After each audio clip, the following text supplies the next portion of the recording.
Hello, Alex. Hello, Roy. How are you today? Doing amazing, thank you. How are you, brother? I'm also good. You're amazing. I'm good. I'm busy. I'm working on making this thing happen. It's super exciting, and I'm so happy to be here with you. And where are you in the world? I see I'm mountains in. in the window behind you, but it's not real, Oh, huh? yeah. I Wow. am in Ohio. I'm in the States. And what's the weather like there today for you?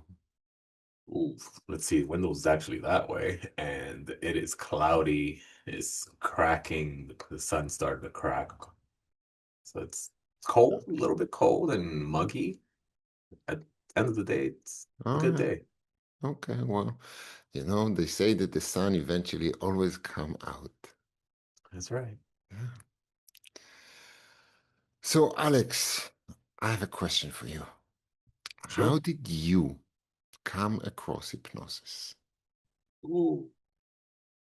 I studied psychology, and I remember in school when Sigmund Freud was messing around with hypnosis and his secretary, and that really caught my interest. It's like, why? Wait, wait, What are wait. you doing? Was it the secretary or the hypnosis that caught your interest? That's the hypnosis.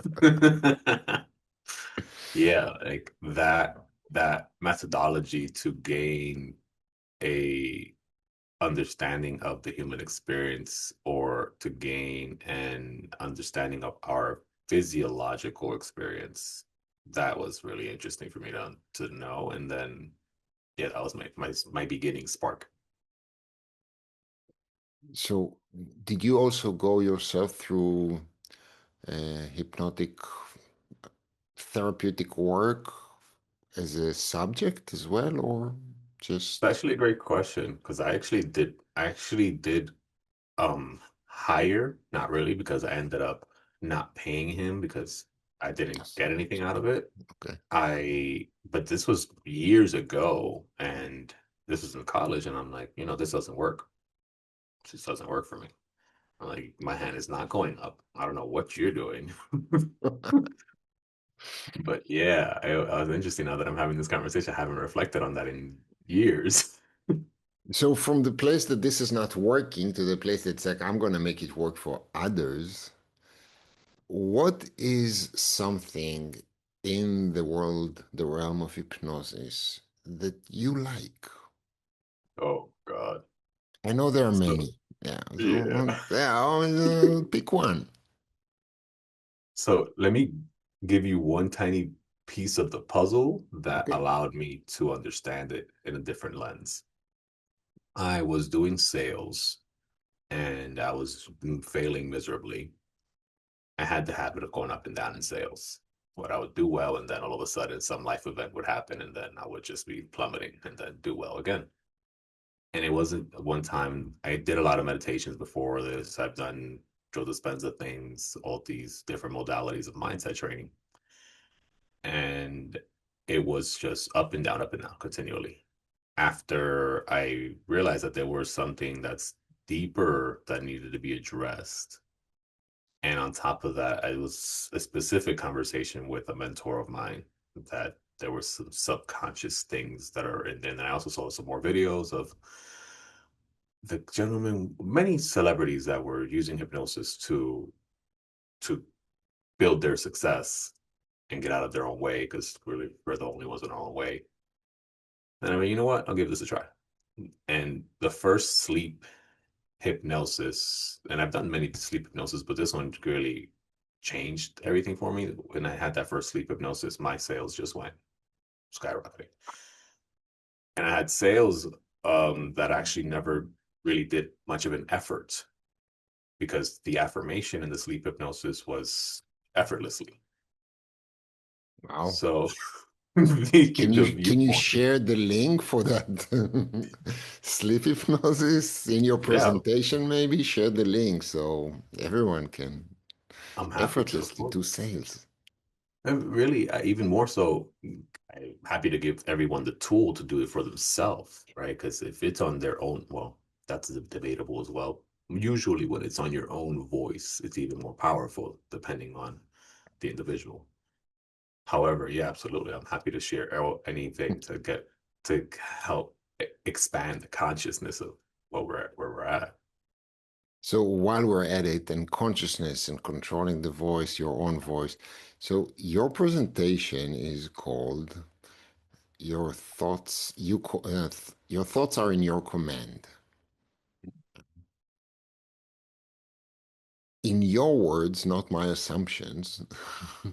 What are you like? What can people expect from that presentation? What are you going to talk about a bit?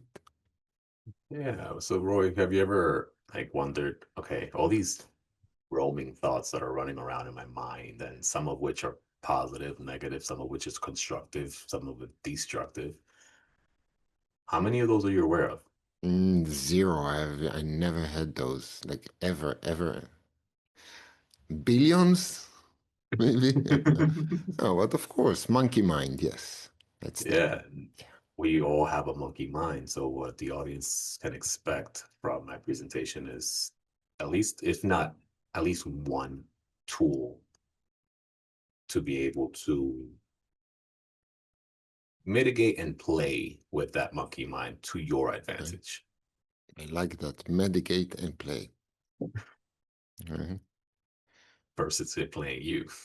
Absolutely, yeah. Well, Um, one of the biggest things I always talk to my clients about is like, do you want the emotion to control you, or do you want to control the emotion into your advantage? We could use anger to our advantage. We could use any of these emotions to our advantage. It okay. becomes detrimental when the emotion starts to use you. Yes, absolutely. I would love to use to control my emotions more. Or you know what? I personally I like the mitigation part. Like, let's negotiate here. It's like, okay, you want something, I want something different. I don't like power play, so not you control me and not I control you. Let's work together.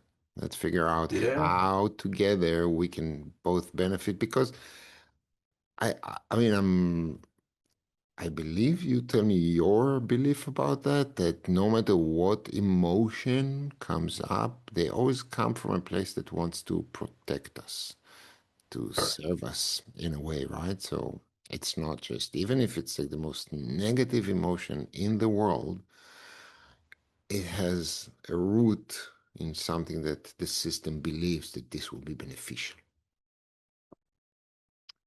So it's like sometimes, okay, how do we actually make it beneficial instead of just like screaming at everyone and How can we make it beneficial for all? Because yeah. the issue is that so much of the ego gets involved for self-preservation versus global preservation. Good. So it's going to be a hands-on presentation, or you're just gonna describe a tool, demonstrate it on someone? What do you plan? To an extent, hands-on, where people Okay, can fantastic. practice the tools right then and there and then take them Great. as needed. Amazing. And what would you like people to take from that presentation?